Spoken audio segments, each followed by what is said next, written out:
Andrew Dooremalen. He is the welder and lead hand of the TIG Welding department.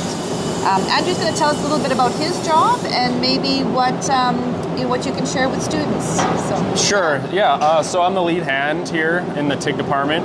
I kind of started as a general labor duty here, just kind of doing general cleanup. Over the years, positions have opened up within the company. I applied for them. I was trained on the job. I guess with seniority, you kind of go into other positions, so I become lead hand currently. Yeah. So what is your education? How did you said that you were trained on the job? Yep. So. Yeah, so I graduated high school. I jumped around to a bunch of other kind of starting jobs, I suppose. And then I kind of applied here as, like I said, a general labor. And then I was always interested in welding or in them trades. And I saw an opportunity to kind of play around with it, and it kind of stuck, and I kept on going with it. And yeah, I'm here now. That's awesome. And you've been here for 15 years? Yeah, about 15 years, yes. That's awesome. Can we take a little peek into your area maybe? Yep, and sure. Show us what you've got. Yeah. So this is kind of a basic area here at Dumur. I have my blue coat table, my bench grinder, some other tools on the wall, the welder, the gas. It's kind of like my own little cubicle. Air tools, so it's kind of, I own my own little area, I suppose. So when you get here in the morning, do you know ahead of time what you're going to be doing for the day? Yeah, so like a standard day, every job is specific, but sometimes we'll have stuff that lasts 1 or 2 weeks. So I kind of know ahead of time when I'm coming to work, what I'm going to be up to. But things change. Sometimes I'm doing jobs that are 1 or 2 hours. Other times it's a month long. So it varies quite a bit. So the pieces that you make here, do they get moved on to another area of the facility? Yes. So typically things come in like a puzzle. So it's on a pallet. I kind of put everything together.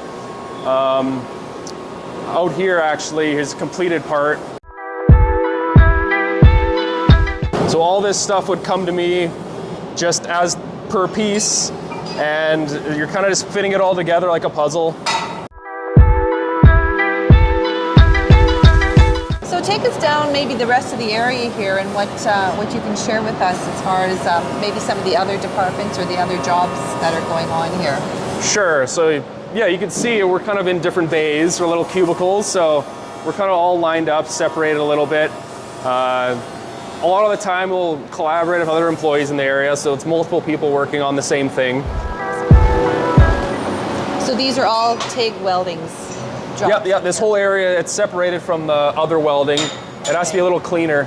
So that's why we have a big wall on the side here, and visually it's a little cleaner. We got to keep things, TIG welding's a process where things have to be clean.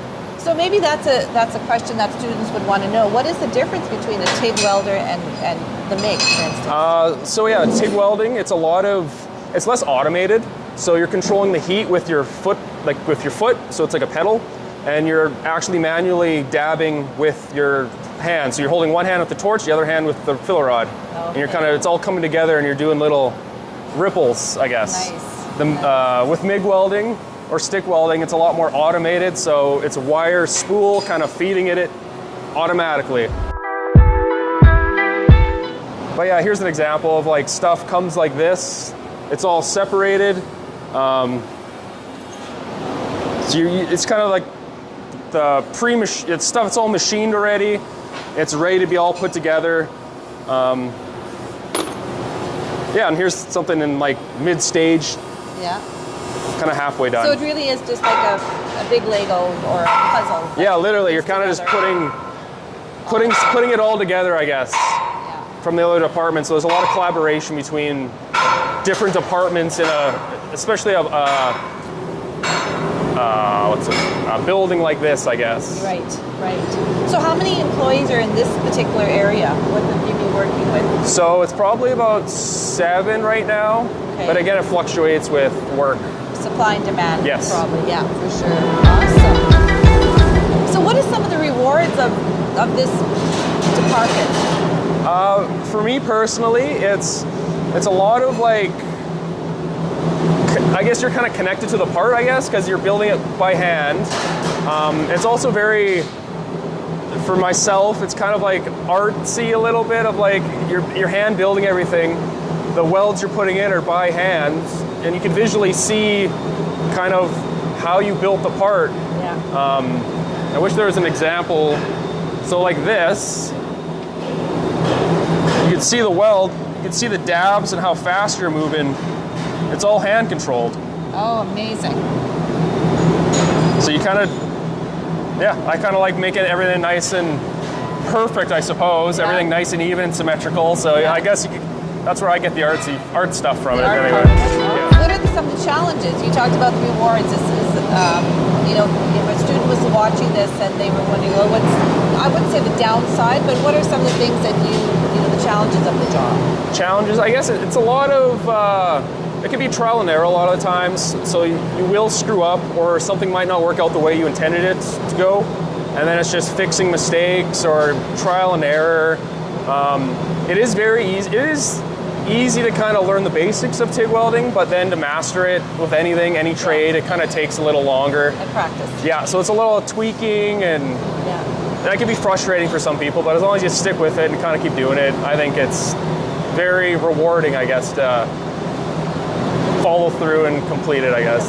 The learning process, yeah. Great, yeah. Awesome.